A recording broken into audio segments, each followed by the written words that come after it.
नमस्कार। राजा हरिश्चंद्र का नाम तो हम सबने सुना है ना? एक ऐसा नाम जो सच्चाई और वचन का दूसरा नाम बन गया। आज हम उन्हीं की कहानी में थोड़ा गहरे उतरेंगे।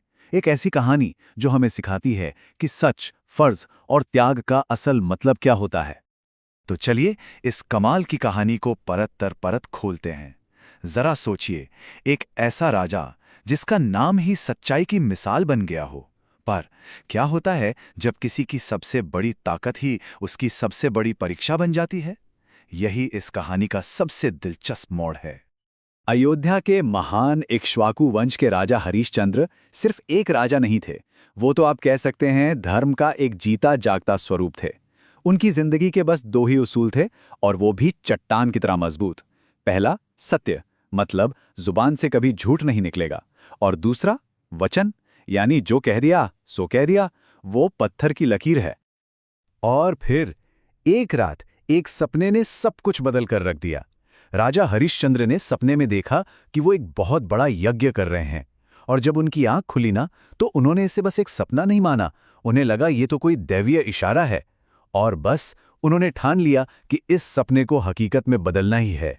तो यज्ञ की जोर शोर से तैयारियां चल रही थीं, और ठीक उसी बीच वहां पहुंचते हैं ऋषि विश्वामित्र।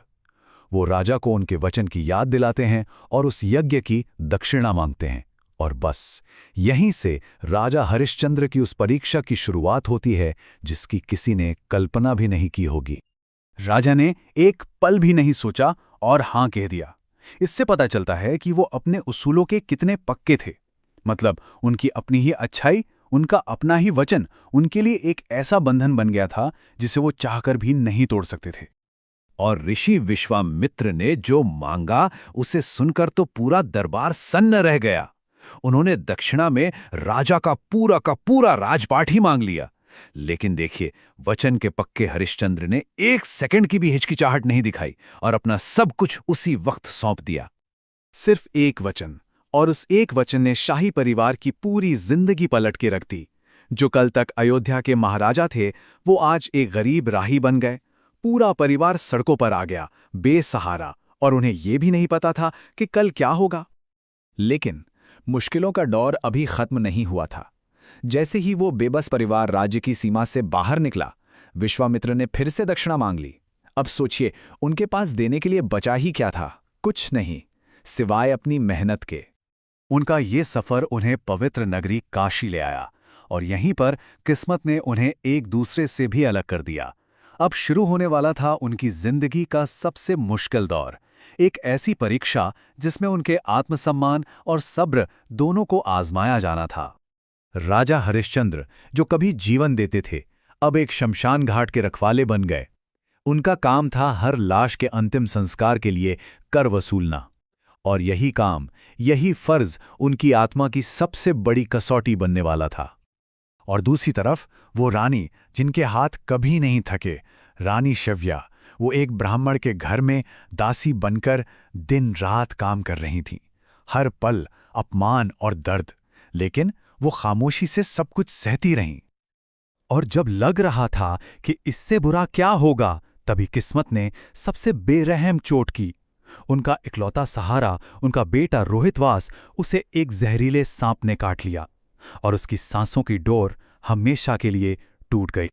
अब अपने बेटे की लाश को गोद में उठाए वो बेबस मां उसी शमशान घाट पहुंची। उसे जरा भी अंदाजा नहीं था कि वहां का वो कठोर रखवाला कोई और नहीं, बल्कि उसका अपना ही पति है। गरीबी और दुख ने दोनों को इतना बदल दिया था कि राजा अपनी पत्नी को पहचान ही नहीं पाए।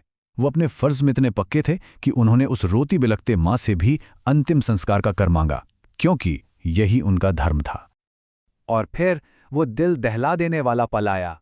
राजा ने अपनी पत्नी और अपने मरे हुए बेटे को पहचान लिया, और उसी एक पल में वो पूरी तरह से टूट गए। उन्हें एहसास हुआ कि अपने वचन की उन्होंने क्या कीमत चुकाई है।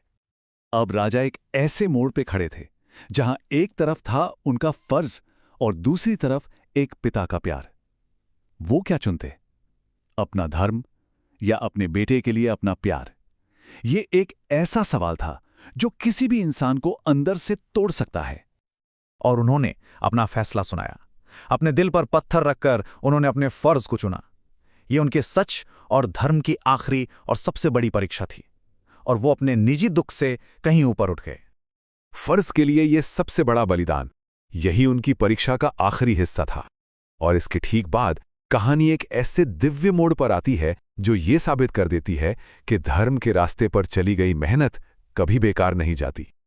जैसे ही उन्होंने अपने फर्ज को चुना, आसमान से आवाज आई, देवता खुद प्रकट हुए, उनके बेटे को दोबारा जिंदा कर दिया गया और उनका खोया हुआ राजपाट भी उन्हें पूरे सम्मान के साथ वापस मिल गया। तो इस तरह ऋषि विश्वामित्र की वो कठिन परीक्षा पूरी हुई।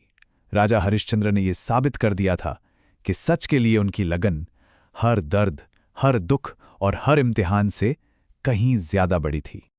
तो सवाल यह है कि ये महान कहानी हमें सिखाती क्या है? इसका संदेश आज भी इतना जरूरी क्यों है? चलिए इसके पूछे छिपे सबक को समझने की कोशिश करते हैं।